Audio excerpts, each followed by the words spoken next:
Bugungi videoda 1970-yillardagi robot animelardan tortib, bugungi 2026-yilning ko'zni qamashtiradigan yorqin animelarigacha bo'lgan haqiqiy evolyutsiyani ko'rib chiqamiz. Avval bir narsaga aniqlik kiritib olaylik.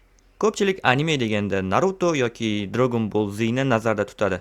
Lekin anime so'zi yaponcha animatsiya so'zining qisqartmasi xolos. Lekin biz bugun gaplashadigan anime bu aynan Yaponiyada ishlab chiqarilgan o'sha o'ziga xos uslub, o'sha katta ko'zli qahramonlar va yoqimli yaponcha saundtreklar tushuniladi.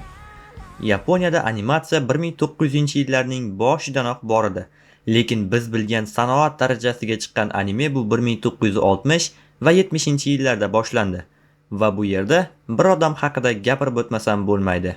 Agar mana shu shaxs shu ishlarni qilmaganda, hozirgidek anime sanoati bunchalik rivojlanib ketmagan bo'lardi. Tanishing, Osamu Tezuka. 1963-yilda u Astro Boy nomli serialni chiqardi va bu Yaponiyada birinchi bor televizorda muntazam chiqadigan anime seriya bo'ldi. U bir muammoga duch keldi. Animatsiya qimmat, har bir kadrni chizish juda ham ko'p pul talab qilardi va ularni chizib chiqish uchun juda ham ko'p vaqt ketardi. Walt Disney o'sha paytlar 1 soniyalik animatsiya uchun 24 ta kadr chizardi. Tezuka bunday qila olmasdi. Xo'sh, u nima qildi? U limited animation texnikasini o'ylab chiqdi. Bu texnikaga ko'ra qahramonni hamma joyi qimirlamasdi. Ya'ni kadrda faqat kerakli qismlar qimirlardi, masalan ko'zlar, og'izlar yoki qo'llar kabi, va qolgan narsa shunchaki qotib turardi. Buni bugun ham animelarda ko'ramiz va hatto ba'zi tomoshabinlar buni anime stili deb aytadi. Lekin aslida bu shunchaki tejamkorlik edi. Lekin nima bo'lsa ham bu tejamkorlik va texnika juda ham yaxshi ishladi. Endi yana bir qiziq savol. Anime aslida kimlar uchun? Javob esa juda ham oddiy. Bolalar uchun. Ammo xulosa qilishga shoshilmang. Videoni oxirigacha ko'rsangiz, nega aynan avval bolalar uchun ishlab chiqarilgan animelar keyinchalik kattalar uchun ham ishlab chiqarilishni boshlanganini aytib beraman. 1960 va 70-yillar animesi asosan ikki toifaga bo'linardi. Birinchisi kichik bolalar uchun. Astro Boy, Sazae-san va shu kabi oddiy animelar. Oddiy, juda ham tushunarli va sodda. Shunchaki bolalar uchun komedik va tushunarli animelar bo'lgan. Ikkinchisi esa o'smirlar uchun. Asosan o'g'il bolalarga. Messenger Z, Getter Robo, katta robotlar, yovuz bosqinchilar, qahramonlik aks ettirilgan animelar edi. Bu esa shubhasiz o'smir bolalarni ekranga mixlab qo'ya olgan. Endi sizda yana bir savol tug'ilishi mumkin. Nima, hamma animelar o'g'il bolalar uchun ishlab chiqarilganmi deb?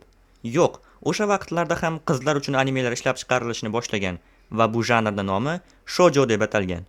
O'g'il bolalarga shonen bo'lsa, qizlarga shoujo, ya'ni ashi. Shoujo, shonen birga ishlab chiqarilishni boshlagan. Menimcha hozir ham ishlab chiqariladi. Sailor Moon bundan keyinroq 70-yillarda ham qizlar uchun seriallar chiqardi. Unda asosan romantika, do'stlik, his-tuyg'ular ko'rsatilgan. O'sha paytdan boshlab anime ikki yo'nalishda rivojlana boshladi. Shonen o'g'il bolalar uchun, shoujo qizlar uchun. O'sha vaqtlar ko'pchilik anime faqat bolalar uchun deb aytishgan, lekin bu fikr keyinroq o'zgardi va bu juda ham qiziq tarzda o'zgardi. Yaponiyada animelar rivojlanib ko'payishni boshladi va boshqa mamlakatlar bunga qiziqish bildirishni boshlashdi. Va g'arb tomoshabinlari ilk marta animeni ko'rishganda mana bu savolni berishgan. Nega buncha ko'zlar katta? Bu ham Tezukaning ishi edi. U Betty Boop va Bambi kabi multfilmlardan ilhomlanib personajlarga katta va ifodali ko'zlar berdi. Sababi oddiy ko'zlar his-tuyg'ularni ko'rsatadi. Katta ko'zlar esa yana ham kuchliroq his-tuyg'uni ko'rsatardi. Va bu texnika ham albatta ishladi. Keyinchalik butun yapon animatsiya sanoati shu usulni o'zlashtirdi va u anime ko'rinishiga aylantirildi. Uni hozir ham har qanday animeda ko'ramiz. Ya'ni ana shu katta ko'zlarni. 70-yillar animesi haqida gapirganda ranglarga alohida to'xtalish kerak. O'sha vaqtdagi ranglar juda ham dag'al, juda ham to'q holatda bo'lgan. Soyani esa umuman gapirmasa ham bo'laverardi. Personaj yuziga quyosh tushsa, teri rangi to'qroq rangga kiradi yoki shunchaki qorayadi. Gradient, tekstura, bular shunchaki orzu edi. Lekin aynan shu cheklov o'z estetikasini yaratdi. Va aynan o'sha to'q qizil, to'q yashil rangdagi animelar 70-80-yillar animesining qaysidir ma'noda ramzi bo'lib qoldi. Musiqalarga keladigan bo'lsak, hali biz ularga ko'p to'xtalamiz. U haqida alohida video ham ishlasak kam. Shunday ekan, videoni oxirigacha ko'ring. Musiqalar haqida ham alohida gaplashamiz. Siz o'sha vaqtda bu narsalarni ko'rmagan bo'lishingiz mumkin. Ammo musiqa rostdan ham sizga o'sha eski vaqtlarni, old vibe ni bera oladi. Bu bejiz emas. O'sha davr musiqasi ataylab energetik qilingan, chunki bolalarni ekranga mixlab qo'yish kerak edi. Oddiy va g'amgin musiqa yosh bola uchun qiziq emas. Energiya beruvchi va shovqinli musiqa bilan ularni ushlab qolish nisbatan osonroq bo'lgan.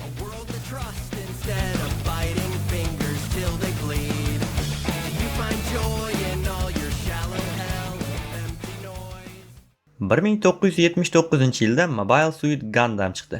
Bu anime ham robotlar haqida edi, lekin bu safar bolalar uchun emas, kattalar uchun edi. Anime asosan urush haqida edi. Bular yosh bolalar uchun qiziq emas va tushunarsiz edi va katta yoshli tomoshabinlar bu animeni tomosha qilishni boshladi.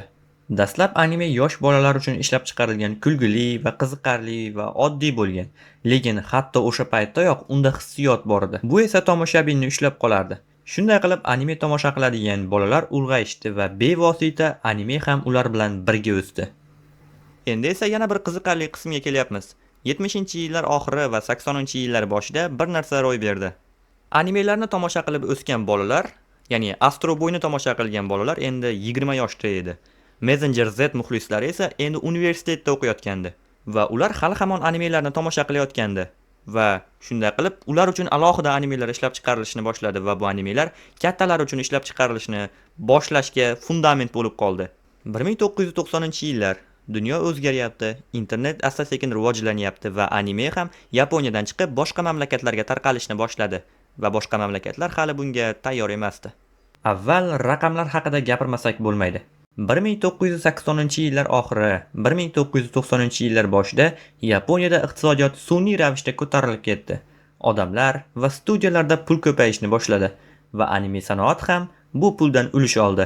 Natijada byudjetlar oshdi, studiyalar ko'paydi, rang bilan ishlash yaxshilandi. Musiqalarni esa aytmasa ham bo'ladi va eng muhimi manga bilan ishlash boshlandi. Manga, Yapon komikslari allaqachon millionlab nusxada sotilardi. Endi studio egasi stolga o'tirib bir hisoblab ko'rdi.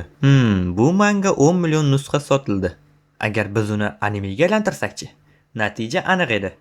Qog'ozda o'qilgan mangadan ko'ra, aynan o'sha voqealarni vizual tarzda tomosha qilish ancha yaxshiroq edi.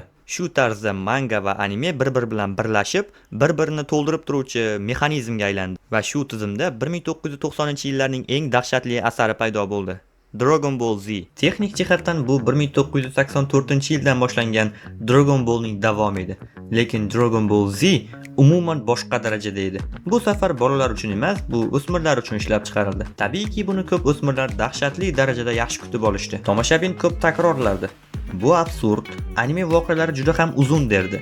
Lekin baribir ko'rishni to'xtatmasdi. Chunki Dragon Ball Z kutish hissini yaratishni juda ham mohirona uddalagandi. Siz bir epizodni ko'rardingiz va sizga oxirida cliffhanger ko'rsatilardi. Ya'ni ana shu qism oxirida sizga qandaydir qiziq narsa yoki kutilmagan voqea ko'rsatilardi. Siz esa uni ko'rish uchun bir hafta kutardingiz. Bu format keyinchalik butun anime sanoatining asosiga aylanib qoldi. Ya'ni hozir ham xuddi shunaqa. Re:Zero'ni ko'raman. Bir voqea bo'ladi, anime oxiriga kelganda, oxirgi 10 soniyada outrodan oldin qandaydir bir voqea bo'ladi. Keyingi qismni ko'rish uchun bir hafta kutasiz keyin. Lekin DBS Dragon Ball Z biz o'ylagandan boshqacha chiqishni boshladi. Ya'ni undagi struktura anchayin o'zgargandi.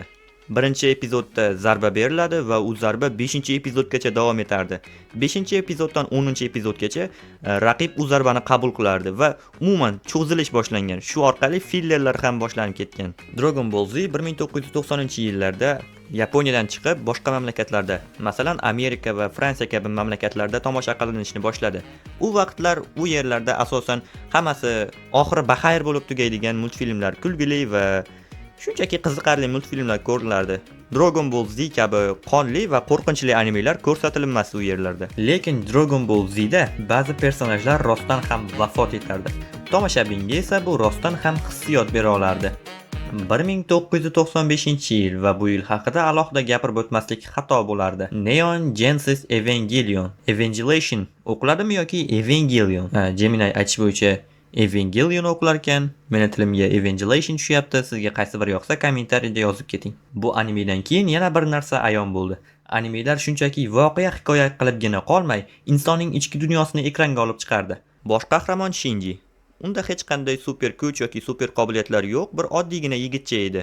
Va mana shu oddiylik tomoshabinga yoqib tushgandi. Chunki har doim ham super qahramonlar haqida animeni ko'rish odamni zeriktiradi. Shinjining oddiyligi esa anime sanoatiga dahshatli bir janrni qo'shib ketdi. Va bu kuch o'sha paytda hech qanday formatda yo'q edi. 1997-yil juda ham ajoyib ikkita anime taqdim qilindi va bularni bundan oldingi va bundan keyingi deb taqsimlash mumkin.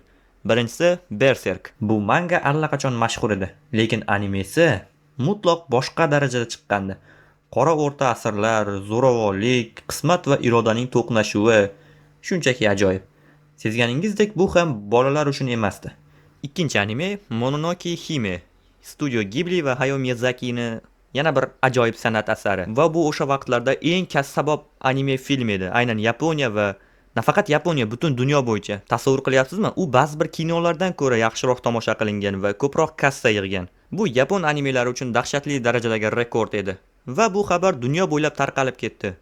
Bundan kelib chiqadiki, anime yosh bolalar uchun emasligi isbotlandi. G'arb tomoshabinlari animelarni shunchalik ko'p tomosha qilishni boshlashdiki, lekin ularga bir narsa to'sqinlik qilardi. Ya'ni sifatli dublyaj yo'qligi. Rasmiy tarjima yo'q yoki juda ham kech keladi, kelsa ham g'alati dublyaj qilingan va xullas yoqimsiz holatda edi. Va ularni bir jamiyat qutqarib qoldi. Ya'ni fandab jamiyati. Ko'p vaqt o'tmasdan internet keng tarqala boshladi va bu bilan birga fandab madaniyati ham rivojlandi. Fandab nima?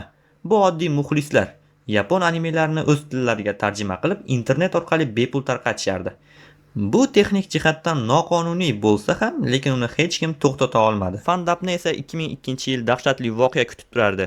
2002-yil 3-oktyabr Naruto animesining birinchi epizodi taqdim etildi. Men bu animega ortiqcha ta'rif berib o'tirmayman. U shunday shiddat bilan o'sganki, hamma anime degan so'zning o'rniga barcha animelarni Naruto deb atashni boshladi. Narutoni yoshligidan hamma yomon ko'rgan. Tug'ilgandan rad etilgan, yakka qolgan, masxara qilingan va shunga qaramasdan u deb o'z maqsadi tomon harakat qiladi. Hech kim unga ishonmasa ham, lekin o'sha yo'ldan u qaytmasdi. Naruto animesi aynan mana shu bilan qiziq edi. Ya'ni o'z orzulari yo'lida hech qachon taslim bo'lmaslik kabi narsalarni ko'rsatardi. Shu yerda alohida to'xtalib o'tish kerak. Narutoning ranglari. Birinchi mavsumni eslang.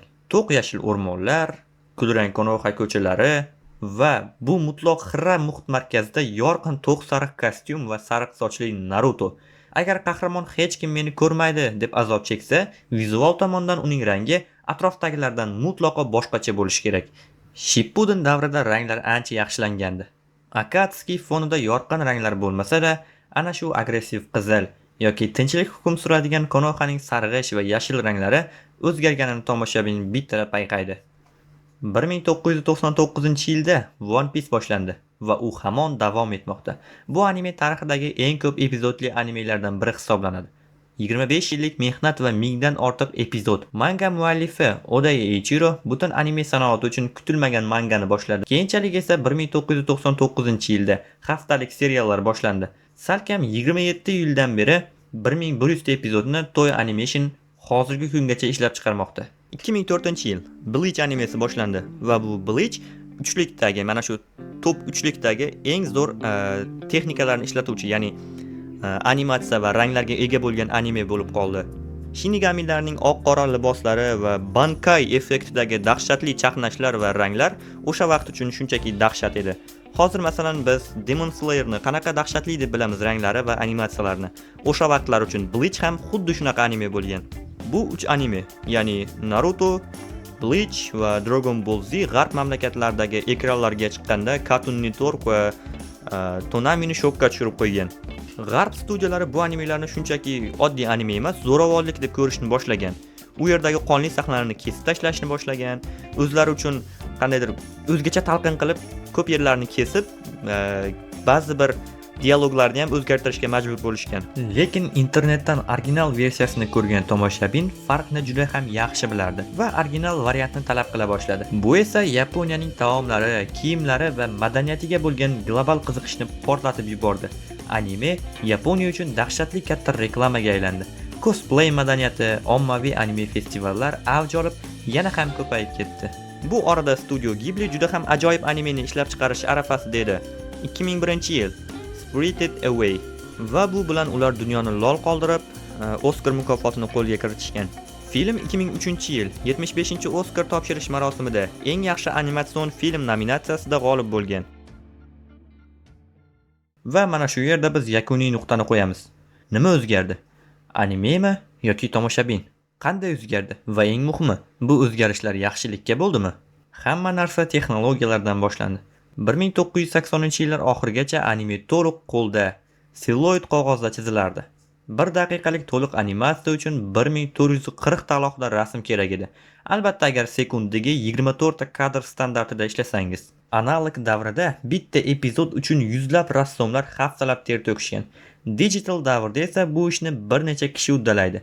Vaqt qisqardi, xarajat kamaydi, ammo bu yerda ko'pchilik sezmaydigan bir nozik masala bor edi. Analog chizmaning kamchiligi aslida uning jonliligida edi. Qo'lda chizilgan kadrda chiziqlar biroz titrardi, ranglar chetidan qochardi. Bu xatolar animega tiriklik hissini berib turardi. Digital animatsiyada esa bu izlar o'chib ketdi. Hamma narsa juda ham silliq ko'rinadi. Odamlar eski animelarda qandaydir issiqlik bor edi degan gapi mutlaqo to'g'ri bo'lib chiqdi. Bu issiqlik rassomning chizayotganda qo'li titragandan, kadrni qayta birga bir qilib chiza olmagandan paydo bo'lgan jonli xato edi. Misol uchun, Full Metal Alchemist Brotherhood, o'zbekchasiga Full Metal Alkimyogar. Bu yerda ranglar tili dahshatli darajada aqlli ishlatilgan. Ametist rang quvonch xabarini, qizil va to'q qo'ng'ir rang fojiani, kumush rang va och sariq esa o'tmish xotiralarini anglatardi. Xuddi hajviy ko'rsatuvdagi fon kulgusi kabi. Bu yerda ranglar tomoshabinga nima his qilishni aytib turardi. 2000-yillarda katta J-pop va J-rock guruhlari sanoatga kirib keldi. Ba'zida bu guruhlarning qo'shig'i anime ruhiga mutlaqo mos tushmasdi. Xuddi Bleach animesining ayrim openinglaridek. Lekin shunday openinglar ham bo'lganki, ular juda ham hit darajasiga chiqib ketgan. Dandadan va Solo Leveling kabi animelarda zamonaviy elektronik musiqalar ishlatilgan. Jujutsu Kaisen'da esa hip-hop ishlatilgan. Shaxsan menga openinglarda qo'yiladigan shiddatli musiqalar juda ham yoqadi. Agar sizga ham yoqsa, videoga like bosib qo'yishni unutmang. Bu animelarni esa qayerdan ko'rishni juda ham yaxshi bilasiz. Albatta anibla.uz tomosha qilish uchun havola kommentariyada bo'ladi. Hikoyalar va syujet qanday o'zgardi? Bu yerda sizni hayron qoldiradigan bir gapni aytaman. Syujet murakkablashdi. Lekin bu har doim ham yaxshilikka degani emas. 70 va 80-yillarda hamma narsa universal edi. Yaxshi qahramon yovuzni yengadi va anime shu joyda yakunlanardi. Ammo 90-yillarda anime sanoati tubdan o'zgarib ketdi. Agar biz tomoshabinga noqulay og'ir hissiyotni bersak-chi degan savolni o'rtaga tashlashdi. Evangelion yakuni ham tomoshabinga aynan shu narsani ko'rsatdi. Hamma anime oxiri ajoyib va yaxshi yakun bilan tugaydi deb o'ylagandi.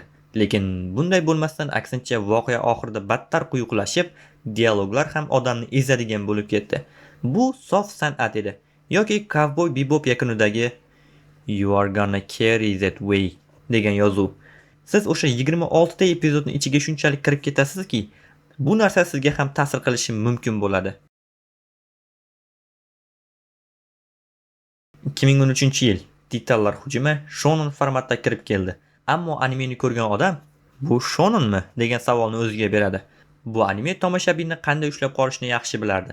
Birinchi sezonda Titanlar yovuzdek ko'rinadi. Ikkinchi sezonda aslida kim yovuz degan savol hammani qiynaydi. 4-sezonda esa Erenning falsafasini tushunib yetganingizda animeni butunlay qaytadan kashf qilganday bo'lasiz. Birgina detal ham keyin butun boshli tarixga qaytarishga majbur bo'ladi. Shunday ekan agar hali ko'rmagan bo'lsangiz albatta ko'rib chiqing. Maslahatim sinchkovroq bo'lib ko'ring. Shunda voqealarga sekin-sekin tushunishni boshlaysiz. Baribir ikkinchi marta ko'rib chiqishingizga to'g'ri keladi. 2019-yilda esa Demon Slayer vizual texnologiya nimalarga qodirligini ko'rsatdi. Ufotable studiyasi CGI va 2D animatsiyani shunday birlashtirdiki, qahramon ustidan chizilgan chiziqlar qayerdaligini topa olmaysiz. Tanjironing ko'z yoshlari yerga tushganda har bir tomchining fizikasi maxsus enjinda hisoblangan. Cheksiz poyezd filmi 22 yillik rekordni yangilab, Yaponiya tarixidagi eng kassabob filmga aylandi. Ya'ni anime o'rnini yana bir anime bosdi. Birinchi animeni yuqorida aytdik, ya'ni Spirited Away. 2020-yilda Jujutsu Kaisen va Mappa studiyasi yangi erani boshlab berdi. Dinamika, syujet va bir vaqtda sodir bo'ladigan murakkab jang tizimi. Garchi o'zim bu animeni hali to'liq ko'rib ulgurmagan bo'lsam ham, ma'lumot izlash jarayonida bu kadrlar tezligini va dahshatli effektlarga guvoh bo'lib, lol qoldim. To'g'risi, ko'rib chiqish kerak bu animeni. Lekin nega yangi animelar mukammal bo'lsa ham ba'zilarga yoqmaydi? dandadan vizual jihatdan dahshatli intensiv, lekin unda pauza degan narsa yo'q. Bir vaqtning o'zida absurd, action, xullas bir vaqtning o'zida hamma narsa sodir bo'ladi. Tomoshabin bir narsaga to'liq konsentratsiya bilan qara olmaydi. Chunki u yerda konsentratsiya qiladigan narsani o'zi yo'q. Eski Narutoda esa zarbadan oldingi o'sha sukunat sahnani kuchini oshirardi. Dandadanda esa voqealar tezligidan syujet sayozlashib ketgandek tuyuladi. Diqqat qiling, dandadan yoki solo levelingni yomonlamoqchi emasman. Solo leveling esa soft power fantasy. Qahramon to'xtovsiz kuchayadi. Haqiqiy ichki konflikt deyarli yo'q. Zamonaviy tomoshabin ba'zan murakkablikni emas, shunchaki chiroyli vizual spektaklni xohlaydi. Va mana shu bir xillik va tezlikdan qochib g'alaba qozongan asar 2023-yildagi Freedom bo'ldi. Hech qanday urushlar yo'q, voqealar dunyo qutqarilgandan keyin nima bo'lishi haqida. Ya'ni, masalan, siz birorta animeni ko'rdingiz va u qahramonlar murod maqsadiga yetgunicha ko'rsatiladi. Qisqa qilib, lo'nda qilib aytganda, qahramonlar orzusiga yetishadi va anime shu joyda tugaydi. Free Renda esa ana shu orzusiga yetgandan keyingi bo'ladigan voqealar nimalar bo'lishi haqida ko'rsatib berilgan. Voqealar sokin pianino sadosi ostida asta-sekin ro'y beradi.